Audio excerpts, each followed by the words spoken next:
Καλημέρα φίλοι μου, εδώ είμαστε για ένα ακόμα vlogάκι στο οποίο θα μιλήσουμε για την ασφάλεια των drone, για την ασφάλεια την δική μας και του drone πριν από την πτήση. Ποια είναι όλα αυτά τα πράγματα που πρέπει να κάνουμε, να δούμε, να είμαστε σίγουροι, να βεβαιωθούμε πριν ακριβώς πετάξουμε τον drone μας και κατά τη διάρκεια της πτήσης, έτσι ώστε να πετάξουμε, να κάνουμε τα πλάνα μας και να το φέρουμε πίσω με ασφάλεια. Βλέπουμε κατά καιρούς στο YouTube πάρα πολλά βίντεο τα οποία πετάει το drone, κάνει το πλάνο ή κάνει τον οποιαδήποτε λιγμό και ξαφνικά κάπου χτυπάει, κάπου για κάποιον ανεξήγητο λόγο μπορεί να πέσει το drone και εμείς που βλέπουμε αυτό το βίντεο λέμε «Μα καλά δεν το πρόσεξε αυτό, μα καλά δεν το κοίταξε αυτό, δεν είχε προνοήσει γι' αυτό».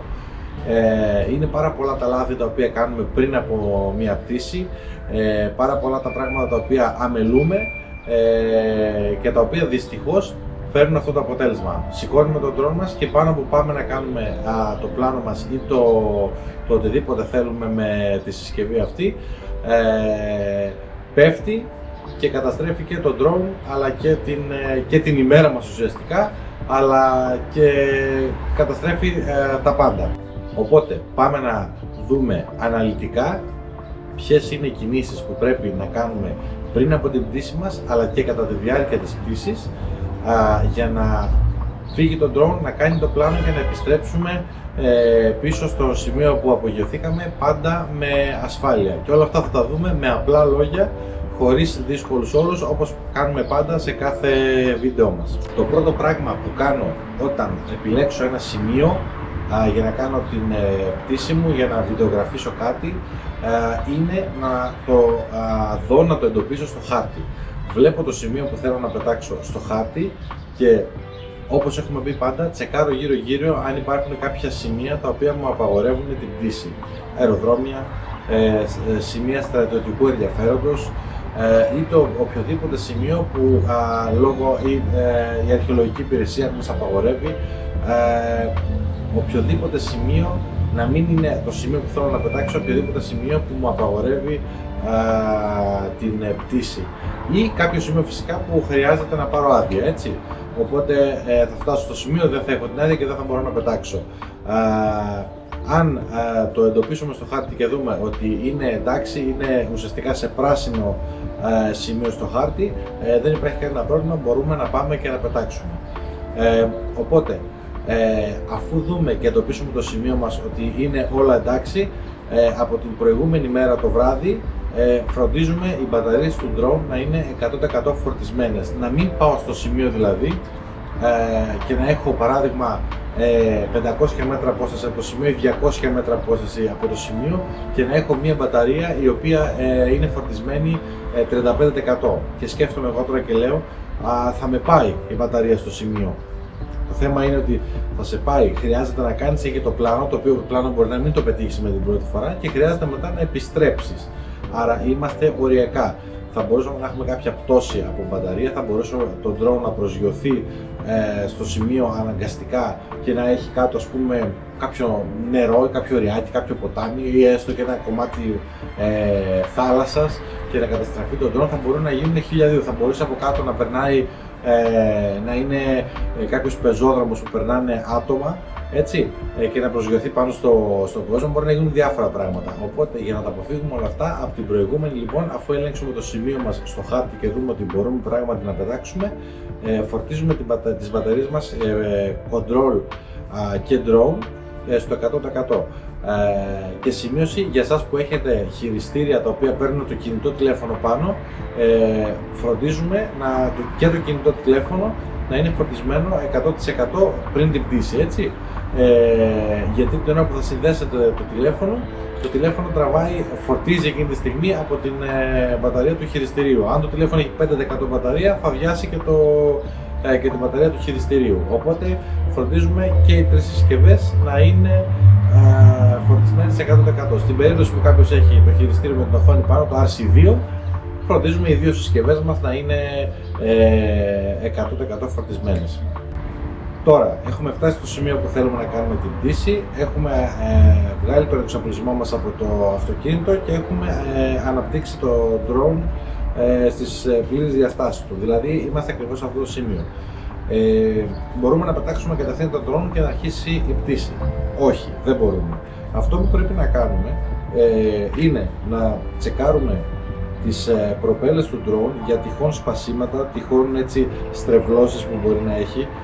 Στην περίπτωση που είναι με βίδες, αν τις έχουμε αλλάξει πολλές φορές, έτσι και ένας μίνι έλεγχος αν οι βίδες είναι σφιχτές, δεν θα ήταν άσχημος, και να δούμε φυσικά και τα μπράτσα του drone αν υπάρχουν κάποιες τρογμές ή το οτιδήποτε. Σε περίπτωση δηλαδή που μια προηγούμενη φορά έχουμε πετάξει στον drone και έχει ακουμπήσει κάπου, έχει κάνει το οτιδήποτε, καλό θα είναι λοιπόν μια γρήγορη ματιά να ρίξουμε στον drone αν είναι όλα εντάξει. Αυτό τώρα σας ακούγεται πολύ χρονοβόρο, αλλά εάν το κάνετε κάθε φορά και το συνηθίζετε, δεν θα σας πάρει πάνω από 60 δευτερόλεπτα για να κάνετε ένα τέτοιο συνολικό έλεγχο.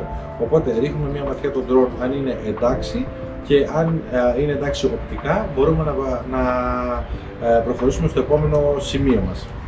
Τώρα, όταν φτάνουμε σε ένα σημείο το οποίο θέλουμε να κάνουμε την πτήση, αφού έχουμε ελέγξει το drone, το δεύτερο σημαντικό σημείο είναι να ελέγξουμε την περιοχή.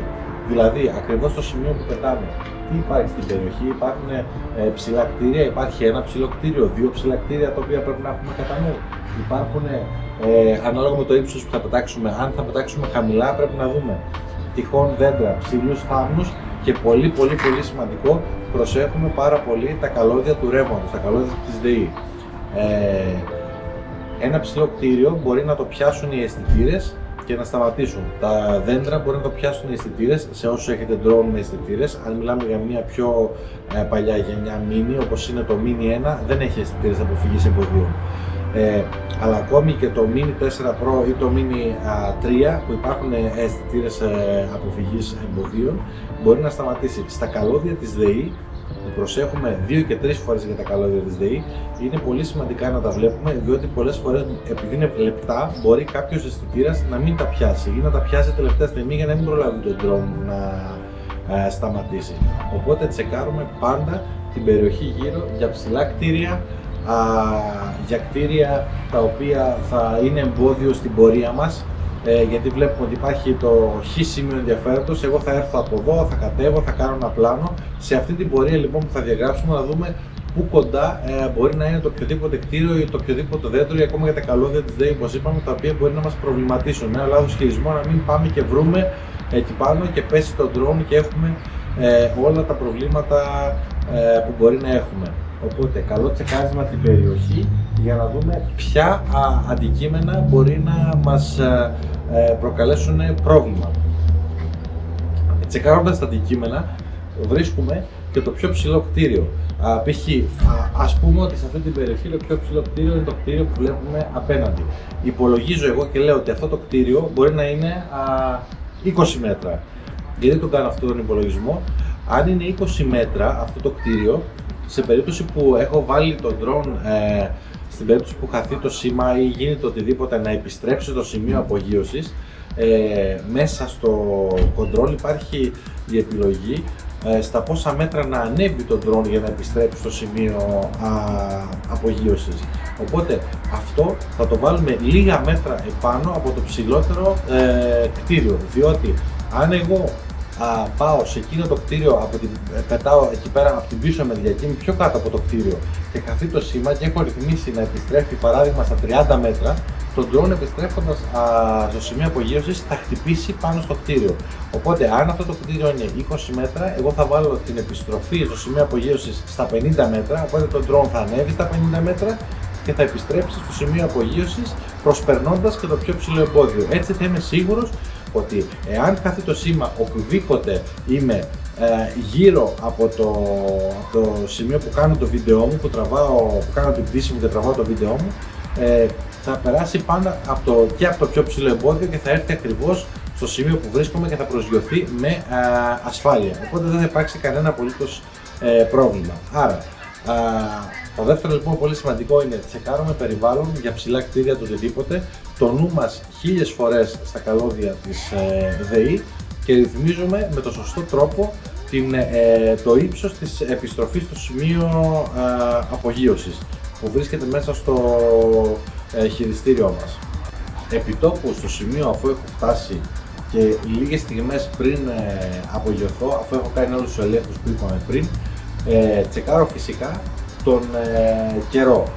Φυσικά τον καιρό τον έχουμε δει από την προηγούμενη μέρα ότι θα πάμε στο τάδε σημείο και θα πετάξουμε τι συνθήκες θα επικρατούν, αλλά επειδή μπορεί από το κινητό που μπορεί να έχουμε ενημερωθεί από το ίντερνετ γενικότερα ότι ο καιρός θα είναι ok, μπορεί να φτάσουμε στο σημείο και με ένα τελευταίο check του καιρού να δούμε ότι τα πράγματα έχουν αλλάξει και ότι η πρόγνωση δεν είναι και τόσο σωστή. Άρα τσεκάρω λοιπόν ότι δεν ψυχαλίζει, φυσικά δεν πετάμε ποτέ όταν ψυχαλίζει ή όταν βρέχει, και ότι δεν υπάρχουν πάρα πολύ δυνατοί άνεμοι, το οποίο θα χτυπήσουν το drone πιθανότατα πλευρικοί άνεμοι και θα μας βγάλουν εκτός πορείας ή μπορεί ακόμα και να το χάσουμε τον drone ή οτιδήποτε. Άρα τσεκάρω στιγμές πριν πετάξω τον καιρό δεύτερη φορά και βλέπω αν μπορώ ή όχι να πετάξω. Εάν δεν μπορώ να πετάξω ή είναι επικίνδυνο, δεν το κάνω. Έρχομαι ή μια άλλη μέρα ή περιμένω λίγο ή να κοπάσει ο άνεμος ή να καλυτερεύσουν γενικότερα οι συνθήκες. Μην διακινδυνεύσετε να πετάξετε τον drone όταν έχει ειδικά ισχυρούς ανέμους, γιατί μπορεί να συμβούν, καταρχήν μπορεί να καταστραφεί το drone στην καλύτερη περίπτωση που θα είναι μόνο υλικές ζημιές, αλλά σε δεύτερο επίπεδο μπορεί το drone να πέφτοντας κάπου να πάει και να χτυπήσει κάποιον άνθρωπο που θα έχουμε εκεί ακόμα πιο τραγικές καταστάσεις. Τώρα, όταν μιλάμε για πτήση, μιλάμε πάντα για πτήση την ημέρα. Οπότε πετάμε όσο το φως του ήλιου είναι ψηλά, υπάρχει φως ημέρας, μπορούμε να δούμε, διότι όπως έχουμε πει, οι αισθητήρες αποφυγής εμποδίων δεν λειτουργούν κατά τη διάρκεια της νύχτας. Εκτός ότι δεν λειτουργούν οι αισθητήρες, η κάμερα μας από drone τα οποία δεν έχουν ειδική κάμερα, δεν έχουν ειδικό mode δηλαδή το οποίο λειτουργεί τη νύχτα, το night mode που έχουν, θα παρατηρήσουμε ότι σηκώνοντας το drone, εμείς για να δούμε πού το κατευθύνουμε το drone τη νύχτα δεν μπορούμε να δούμε καλά, με αποτέλεσμα να μην μπορεί να βλέπουμε κάποια εμπόδια ή το οτιδήποτε, να μην τα δούμε, δεν φαίνονται καλά στην κάμερα και υπάρχει μεγάλος κίνδυνος να χτυπήσουμε κάπου. Οπότε, αν δεν έχουμε drone το οποίο έχει ειδική επιλογή night mode για να πετάξουμε και έχουμε κάποιο πιο φθηνό drone, κοιτάμε να κάνουμε το πλάνο μας όσο είναι ο ήλιος ψηλά, όσο υπάρχει το φως της ημέρας, ακόμα και νωρίς το απόγευμα. Μην περιμένετε να ανοιχτώσει για να κάνετε την πτήση σας ή το βίντεο σας. Κατανοώ ότι σε πολλά σημεία όταν θα πέσει το φως και θα ανάψουν τα φώτα είναι πολύ πιο μαγευτικό το πλάνο, είναι πολύ πιο έτσι εντυπωσιακό, αλλά θα πρέπει να έχετε ειδικό drone και ειδική κάμερα και για να πετάξετε με ασφάλεια και να επιστρέψετε τον drone σας με ασφάλεια, αλλά και εάν πετάξετε ένα drone το οποίο δεν είναι σχεδιασμένο για να πετάει τη νύχτα, θα παρατηρήσετε ότι ενώ το έχετε σηκώσει και τραβάτε το πλάνο και μετά πάρετε αυτό το πλάνο και το βάλετε στον υπολογιστή, θα έχει το λεγόμενο θόρυβο, δηλαδή εσείς ενώ θα γυρνάτε πολύ αργά και πολύ ομαλά, όλα αυτά που θα απεικονίζει δεν θα μπορούν να φανούν καθαρά και θα φαίνονται όλα θολά, θα φαίνεται αυτός ο θόρυβος που λέμε, και στην ουσία θα έχετε καταστρέψει το πλάνο σας. Και πολύ πιο σημαντικό θα είναι ότι εσείς θα έχετε πάρει αυτό το νυχτερινό πλάνο, δεν θα το έχετε τραβήξει το μνημείο, το τοπίο, το σημείο αυτό την ημέρα, γιατί θα λέτε ότι εγώ πήγα εκεί, το τράβηξα νύχτα, ήταν κάτι υπέροχο, πολύ πιο καλό. Θα το πάτε μετά αφού επιστρέψετε στην πόλη σας, στη χώρα σας, στο σπίτι σας, θα το βάλετε στον υπολογιστή για να ετοιμάσετε το βίντεο και θα δείτε ότι το πλάνο είναι κατεστραμμένο, θα δείτε ότι είναι κουνημένο, θα δείτε ότι έχει θόρυβο, ότι είναι θολό και δεν θα είναι όπως πρέπει να είναι, αλλά δεν θα μπορείτε εκείνη τη στιγμή να το κινηματογραφήσετε ξανά, γιατί θα έχετε φύγει από το σημείο αυτό, θα έχετε φύγει από αυτή τη χώρα.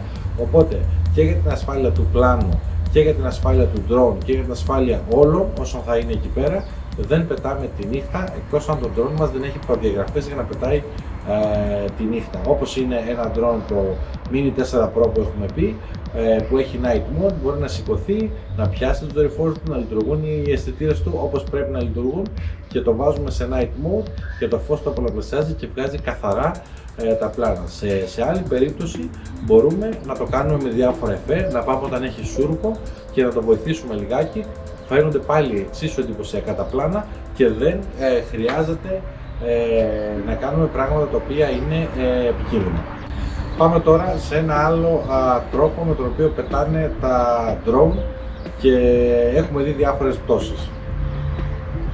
Είναι οι αυτόματες ουσιαστικά πτήσεις, όπως τους ονομάζω εγώ. Τι εννοώ? Δηλαδή βάζω τον drone μου, τον drone να με σημαδεύει και κάνω μια drone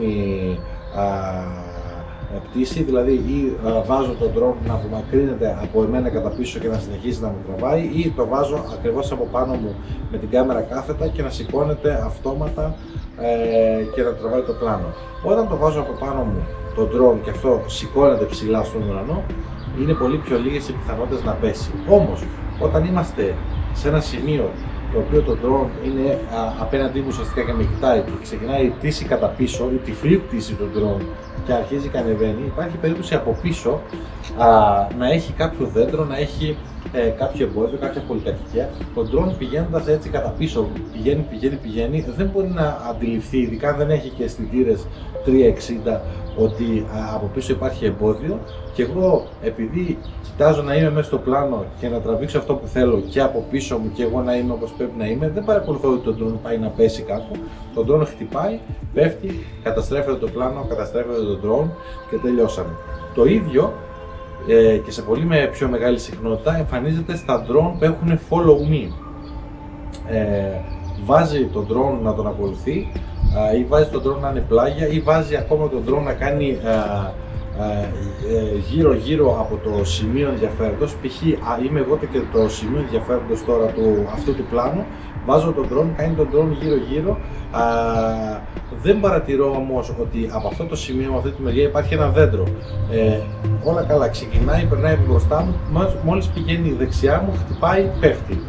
Τώρα θα μου πείτε, αυτό ίσως και να είναι η πιο εντός εισαγωγικών φτηνή λύση, γιατί αν βρει το drone σε ένα δέντρο, υπάρχει μια περίπτωση, όταν μιλάμε φυσικά για χαμηλό σημείο, έτσι μιλάμε για 2-3 μέτρα, και πέσει στο χώμα, υπάρχει περίπτωση να μην πάθει και τίποτα. Εάν όμως στην περίπτωση πριν που κάναμε μία πτήση έτσι κατά πίσω, μια τυφλή, και το drone άρχισε να ανεβάζει μέτρα απότομα και βρει έναν τοίχο, εκεί τα πράγματα θα είναι πολύ πιο ακριβά για την τσέπη μας, γιατί η ζημιά θα είναι πολύ μεγαλύτερη. Τώρα να πούμε ότι όλα αυτά που είπαμε τώρα σε αυτή την ενότητα με τις ουσιαστικά αυτόματες τυποποιημένες πτήσεις που έχουν μέσα τα μενού των drone, αποφεύγονται αν κάνουμε το πρώτο κομμάτι που είπαμε, το πρώτο σημείο του βίντεο. Φτάνουμε, αφού δεν μας επηρεάζει κάτι από το χάρτη, φτάνουμε στο σημείο όπου είμαστε και ελέγχουμε πολύ καλά το περιβάλλον. Κοιτάμε. 3 λεπτά μένουμε ακίνητοι και κοιτάμε σημεία που μπορεί να βρούμε, να χτυπήσουμε, να κάνουμε, κάποια σημεία τα οποία είναι επικίνδυνα, κάποια σημεία που μπορεί να μας δημιουργήσουν πρόβλημα. Οπότε αν το κάνουμε αυτό, ακόμα και στις τυποποιημένες πτήσεις που έχει ένα drone, δεν θα μας δημιουργήσουν κανένα πρόβλημα. Και πάμε τώρα στον λόγο στον οποίο είναι το πιο συχνό φαινόμενο από βιντεάκια που βλέπουμε στο YouTube να πέφτει ένα drone. Είμαστε σε ένα σημείο. Προσπαθούμε να κινηματογραφήσουμε ένα σημείο ενδιαφέροντος. Το έχουμε δει, το έχουμε τσεκάρει. Έχουμε κάνει 2 πλάνα και λέμε ότι τώρα θα στείλω τον drone μπροστά του, θα κάνω ένα πέρασμα έτσι πλάγιο, πολύ ωραία, το σημείο θα είναι εδώ, θα το δείξει και θα συνεχίσει. Μια πολύ όμορφη σκηνή, την οποία μπορεί να, περνώντας τον drone πλάγια, να περάσει, να δείξει το σημείο ενδιαφέροντος και να συνεχίσει. Πολύ εύκολη σκηνή, πολύ γρήγορη σκηνή, χωρίς κανένα πρόβλημα. Αυτή λοιπόν είναι η σκηνή η οποία θα μας δημιουργήσει τα περισσότερα προβλήματα αν δεν προσέξουμε το περιβάλλον. Φέρνουμε λοιπόν, όπως έχουμε πει, ένα drone το οποίο δεν έχει πλάγιους αισθητήρες αποφυγής εμποδίων. Βάζουμε το αντικείμενό μας, το οποίο είναι μπροστά, το βλέπουμε, ας πούμε ότι είναι η κάμερα. Εμφανίζεται το drone, πετάει, περνάει και φεύγει.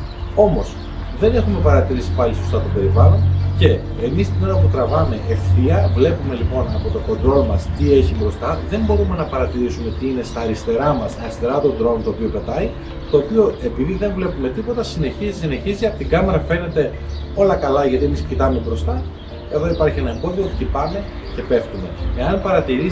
Αν παρατηρήσετε στα βίντεο στο YouTube, οι περισσότερες πτώσεις γίνονται με αυτόν ακριβώς τον τρόπο.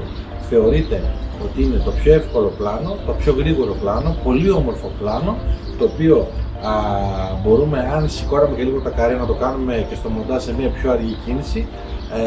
Πολύ εύκολο, πολύ γρήγορο πλάνο, και όμως είναι από τα πιο επικίνδυνα, από τις πιο επικίνδυνες έτσι, εκτελέσεις, θα έλεγα εγώ, των πλάνων, το οποίο μπορεί να μας ρίξει τον drone μας και να το ρίξει χτυπώντας το μάλιστα και στο εμπόδιο, με προπέλες, μπορεί να σπάσει κάποιο μπράζο, οτιδήποτε, με μεγάλη καταστροφή για τον drone. Οπότε πάντα καταλήγουμε στο σημείο ότι μεγάλη προσοχή σε κάθε πλάνο που εκτελείται, να μπορούμε να δούμε το περιβάλλον, τι εμπόδια έχουμε κοντά στο σημείο που θέλουμε να βγάλουμε το βίντεο, τι υπάρχει γύρω, το ξαναλέω, και πού μπορεί τον drone να βρει. Θα σας γίνει, μόλις γίνει συνήθεια αυτό για τον οποιοδήποτε πιλότο, θα δείτε ότι δεν θα σας πάρει πάνω από 3 λεπτά το να σταματήσω, να κοιτάξω το περιβάλλον, να δω τι με ενοχλεί και να μπορώ να κάνω ουσιαστικά ανάλυση των κινδύνων που υπάρχουν και να μπορέσω να τους αποφύγω. Προσωπικά, πριν απογειωθώ, αυτό έχω κάνει όλους τους ελέγχους. Έχω συνδέσει το χειριστήριο με το drone, απογειώνω το drone στο 1,5 μέτρο που σηκώνεται. Εγώ προσωπικά εκτελώ και έναν ακόμα έλεγχο, ο οποίος είναι εξής. Με τα χειριστήρια πηγαίνω ελάχιστα τον drone μπρος, πίσω, δεξιά, αριστερά, εκτελώ όλες τις κινήσεις του drone και μετά εκτελώ και τις κινήσεις σε δεύτερο χρόνο και του gimbal. Αυτό μου παίρνει περίπου 20 με 25 δευτερόλεπτα να το κάνω, και έτσι είμαι πιο σίγουρος ότι το drone υπακούει εκείνη τη στιγμή και είναι όλα ok για να μπορέσω να απογειωθώ και να πάω σε πιο μεγάλο υψόμετρο. Αυτό γιατί το κάνω? Γιατί σε περίπτωση που υπάρχει κάποιο πρόβλημα με κάποιες προπέλες την οποία δεν είδα, μπορεί να μείνει κάποια βιδωμένη, είναι κάπου να είναι χτυπημένη και ξέφυγε από τον οπτικό έλεγχο. Σε περίπτωση που υπάρχει το οποιοδήποτε πρόβλημα επικοινωνίας ή στην περίπτωση που υπήρχε οποιοδήποτε πρόβλημα στο drone, είναι καλύτερα αυτό το πρόβλημα, εάν μπορέσω να το βγάλω στην επιφάνεια και να το αντιμετωπίσω στο 1,5 μέτρο παρά στα 50 μέτρα. Οπότε εκτελώ πάντα αυτό το μήνυ έλεγχο, είναι πολύ γρήγορος, και έχω επίσης και το κέρδος από αυτόν τον έλεγχο, ότι την ώρα που θα σηκώσω, όπως έχουμε πει και στο βίντεο με τις μπαταρίες του drone και των καμερών στο κρύο, όταν τις εκθέτουμε σε προηγούμενο βίντεο, θα το έχω τώρα εδώ το βίντεο για να μπορέσετε να το δείτε όσοι δεν το έχετε δει. Όταν θα σηκώσω λοιπόν τον drone στο 1,5 μέτρο και θα εκτελέσω 25 με 30 δευτερόλεπτα αυτόν τον έλεγχο, πετυχαίνω και το θετικό, ότι το drone τραβάει ρεύμα από την μπαταρία εκείνη τη στιγμή και η μπαταρία προλαβαίνει να φτάσει σε μια σωστή θερμοκρασία, την οποία εγώ θα χρησιμοποιήσω μετά ανεβαίνοντας σε πιο μεγάλο υψόμετρο, και δεν σηκώνω μια κρύα μπαταρία, ένα κρύο drone, το σηκώνω και αμέσως δίνω τέρμα άσκηση τα μοντέρ για να ανεβώ στα 100 μέτρα και με αποτέλεσμα η μπαταρία να μην μπορεί να δώσει το ρεύμα που πρέπει να δώσει. Οπότε όταν κάνει κρύο λοιπόν και εκτελώ και αυτό το έλεγχο, είναι διπλό το καλό. Όταν είναι καλοκαίρι, εκτελώ απλώς τον έλεγχό μου και είμαι πιο σίγουρος ότι το drone υπακούει και ότι το drone μπορεί να ανεβεί πάνω και να κάνει αυτά που θέλω να κάνει. Τώρα, στην περίπτωση που θέλουμε, αυτά όλα ισχύουν φυσικά όταν θέλουμε να πετάξουμε σε εξωτερικό χώρο. Σε εσωτερικό χώρο, όπως καταλαβαίνετε, το drone δεν πρέπει να πετάει, οπότε γι' αυτό δεν το έχω αναφέρει από την αρχή του βίντεο. Δεν πετάμε το drone σε εσωτερικό χώρο, το έχουμε ξαναπεί. Το drone δεν μπορεί να πιάσει τους δορυφόρους, δεν μπορεί να πιάσει το GPS, ακόμα και το Mini 4 Pro που παρουσιάσαμε πριν λίγες μέρες στο κανάλι. Θα έχω πάλι και το link κάτω για να μπορείτε να το δείτε την παρουσίαση και που αναλύουμε και τα πλεονεκτήματα και τα μειονεκτήματά του, όσοι δεν το έχετε δει. Είπαμε ότι έχει μια πολύ εξελιγμένη μονάδα GPS, πιάνει GPS ακόμα και μέσα στο σπίτι. είχε μέσα στο σπίτι, αν δεν κάνω λάθος, αν δεν θυμάμαι λάθος, είχε πιάσει 12, 13, 15 δορυφόρους μέσα στο σπίτι και όχι κοντά στο παράθυρο. Ακόμα όμως και με αυτό το drone δεν πετάμε το drone ποτέ μέσα σε κλειστό χώρο. Μπορεί να μην είναι τόσο σταθερό, μπορεί με τη μία μικρή αποσταθεροποίηση, αν το σηκώσουμε, βλέπω μερικούς στο YouTube σηκώνουν drone το οποίο δεν έχει πιάσει καν δορυφόρους, δεν είναι drone ακριβά, είναι drone τα οποία κοστίζουν 50 και 100 ευρώ, για καινούργιο μιλάω, δεν έχουν καν λειτουργία GPS, το σηκώνουν μέσα στο σαλόνι, δεν έχουν καν την προστασία που έχουν για τις προπέλες. Το drone σηκώνεται από το τραπέζι, γύρω στους καναπέδες έχει άτομα, αποσταθεροποιείται κατευθείαν και στρίβει και πηγαίνει όπου το φωτίσει ο Θεός, με αποτέλεσμα, δεν σας μιλάω για τον drone. Το drone θα χτυπήσει έναν τύπο, θα σπάσει 2-3 προπέλες, ή μπορεί να σπάσουν και 2 βραχίονες, να το πάρετε να το πετάξετε και τελείωσε η υπόθεση. Δεν συζητάω καν γι' αυτό. Μέσα στο σπίτι, όταν υπάρχουν άτομα, μπορεί ένας να μην καταλάβει, να μην δει τον drone που έχετε κατά πάνω του, να είναι αλλού η προσοχή του και οι προπέλες θα πάνε για να το χτυπήσουν στο μάτι, να υπάρχει σοβαρός τραυματισμός ή να υπάρχει ακόμα και πιο επικόλος τραυματισμός, αλλά παρόλα αυτά είναι μια ενέργεια που δεν θα πρέπει να γίνει, γιατί μπορεί να αναφέρει πολύ σοβαρές επιπτώσεις. Οπότε δεν πετάμε για κανένα λόγο σε κλειστό χώρο. Τώρα, αν παρόλα αυτά δεν θέλετε να ακούσετε τη συμβουλή μου και θέλετε οπωσδήποτε να πετάξετε μέσα σε ένα κλειστό χώρο, φροντίστε λοιπόν να κάνετε ένα πράγμα τουλάχιστον, οπωσδήποτε να έχουμε τους προφυλακτήρες ουσιαστικά από τις προπέλες. Αυτό θα μας δώσει δύο πλεονεκτήματα. Και σε περίπτωση που το drone πάει να κουμπίσει κάπου, δεν θα χτυπήσουν οι προπέλες κατευθείαν, οπότε το drone θα αποσταθεροποιηθεί και θα πέσει με όλες τις συνέπειες που είπαμε πριν.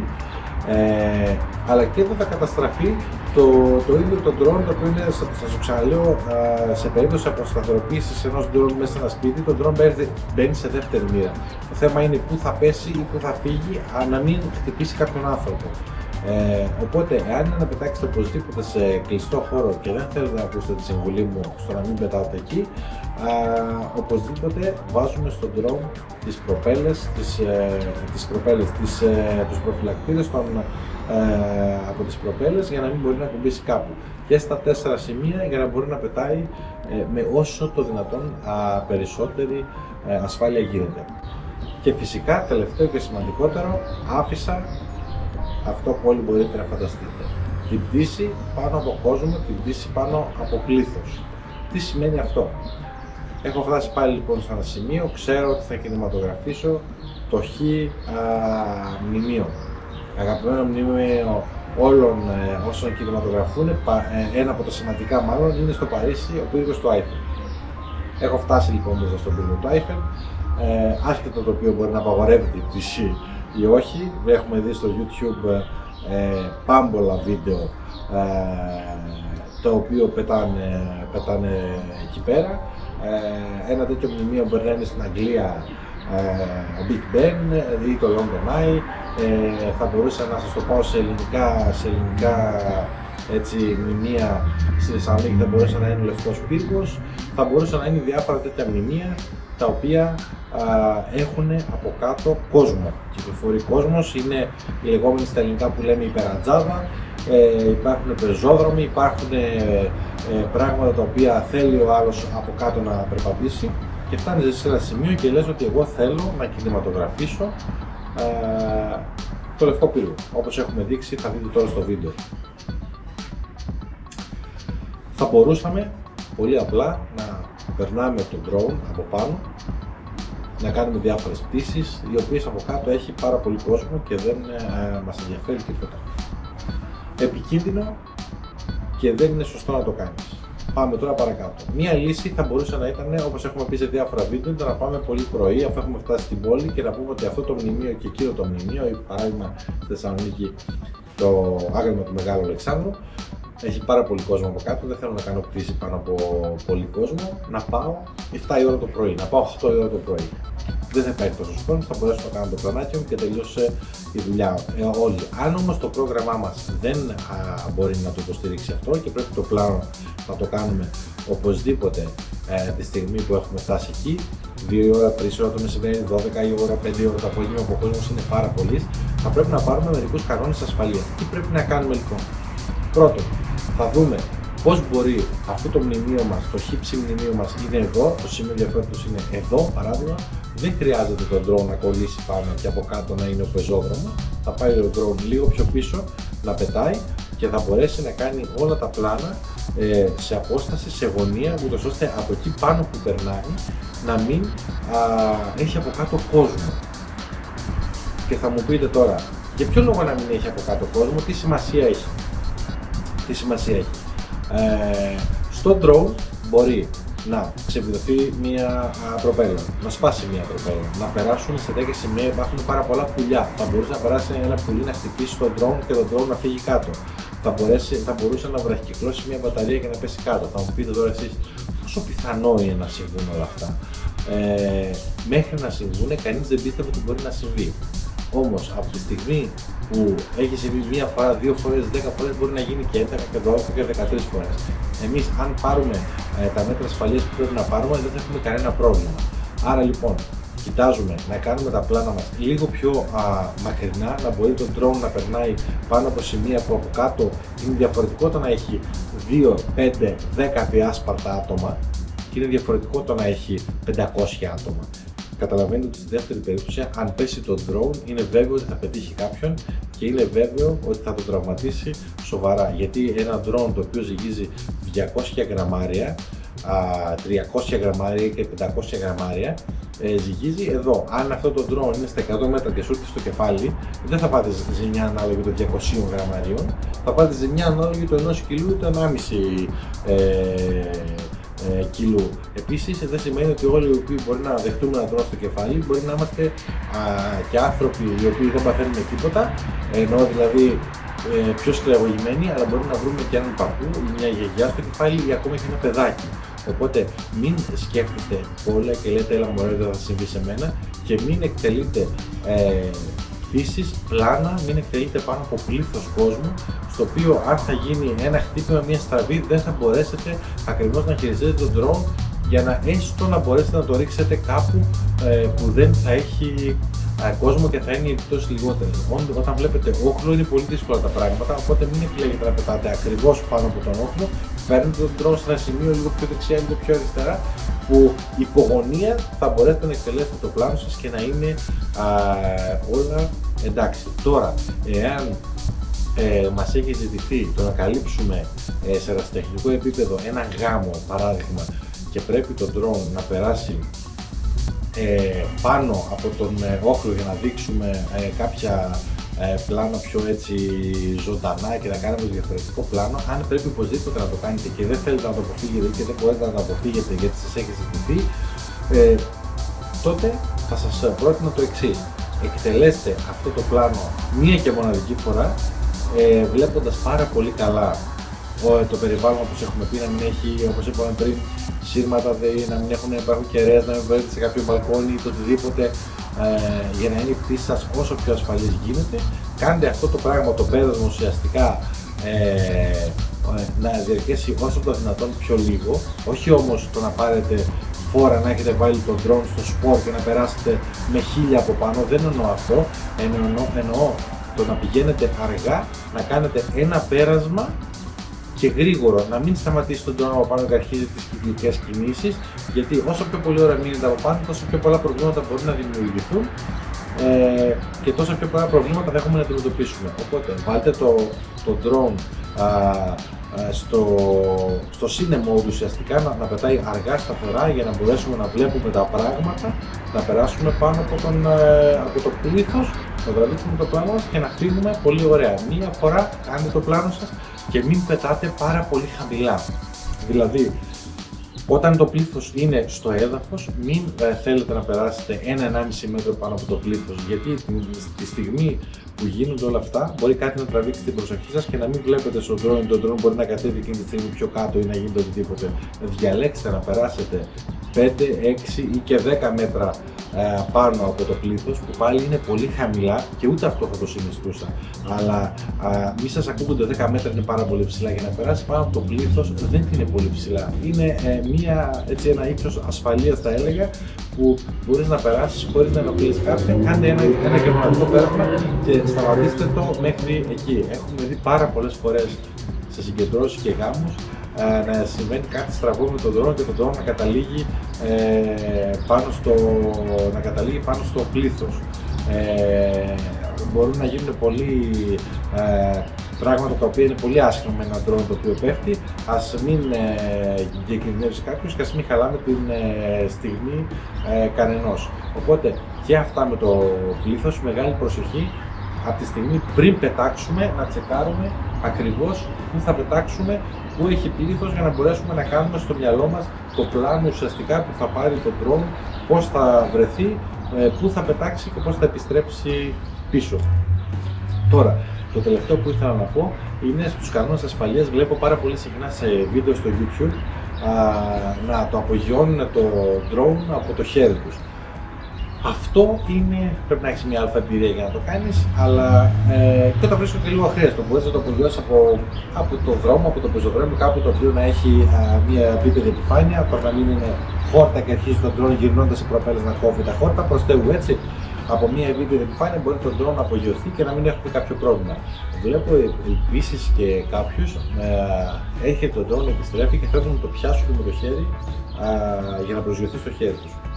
Αυτό είναι κάτι δύσκολο, γιατί οι περισσότεροι που το κάνουν στο ένα χέρι κρατάνε το χειριστήριο και στο άλλο προσπαθούν με το ένα χέρι να πιάσουν τον drone από κάτω, έχει αισθητήρες, βρίσκει το χέρι, ξανασηκώνεται πάνω, είναι λίγο δύσκολο στο να γίνει αυτό. Οπότε προτιμούμε καλύτερα το να βρούμε μια επίπεδη επιφάνεια για να προσγειωθεί το drone, ή μάλλον πολύ καλύτερα να βρούμε μια επίπεδη επιφάνεια αφού έχουμε κάνει πριν το check της απογείωσης και της προσγείωσης, μια επίπεδη επιφάνεια για να προσγειωθεί και να απογειωθεί και να προσγειωθεί το drone με ασφάλεια. Και αν δεν μπορούμε να βρούμε αυτή την επιφάνεια, μπορούμε να απογειώσουμε τον drone και αφού έχει γίνει η πτήση μπορούμε να πάμε λίγο πιο πέρα και να κάνουμε ένα ουσιαστικά home update για να έρθει να προσγειωθεί το drone εκεί πέρα. Και όλα αυτά φυσικά είναι στην περίπτωση που δεν θέλουμε να δώσουμε 10 ή 15 ευρώ για να πάρουμε ένα pad το οποίο το βάζεις και προσγειώνεται εκεί πέρα το drone. Αλλά μπορεί να γίνει η απογείωση και η προσγείωση πολύ εύκολη, χωρίς να υπάρχει ένα πρόβλημα. Μην δοκιμάζετε να κάνετε αυτό με το χέρι, ή αν το κάνετε, κάντε το αφού έχετε αποκτήσει την εμπειρία και ξέρετε πώς θα το κάνετε χωρίς να υπάρχει κάποιο πρόβλημα. Γιατί εκτός ότι το drone μπορείτε να μην το πιάσετε, πιάνοντας τον drone και γυρίζοντας το απλά, γιατί τα μοτέρ σταματάνε αυτόματα, οπότε μπορείτε να το ελέγξετε έτσι. Αλλά πιάνοντας το, άλλοι βλέπω στο YouTube προσπαθούν να το πιάσουν, τους χτυπάνε τροπέλες, κόβονται, τους χτυπάνε τροπέλες, πέφτει το drone, γίνονται διάφορα. Αχρίαστο ρίσκο, αχρίαστο κόστος που μπορεί να δημιουργηθεί, προσγειώσετε το drone σε μια επιφάνεια και όλα καλά, δεν χρειάζεται να πάρετε ένα τέτοιο ρίσκο. Οπότε φίλοι μου, αυτό ήταν ένα ακόμη γρήγορο βιντεάκι για τους κανόνες ασφαλείας που πρέπει να ακολουθούμε, για τα σημεία που πρέπει να προσέχουμε πριν γίνει μια πτήση και όλα ακριβώς αυτά που πρέπει να κάνουμε για να έχουμε μια ομαλή πτήση χωρίς προβλήματα. Αν σας αρέσει αυτό το βίντεο και αυτή η σειρά των βίντεο που κάνουμε με εύκολα απλά λόγια κατανοητά, κάντε μας ένα like, ένα subscribe, μας βοηθάει πάρα πολύ. Οποιαδήποτε ερώτηση έχετε μπορεί να μας την αφήνετε κάτω στα σχόλια και εγώ θα σας την απαντήσω την ερώτηση και θα μπορέσουμε να έχουμε έτσι μια ουσιαστική επικοινωνία. Καλές πτήσεις και εμείς τα λέμε σε ένα επόμενο.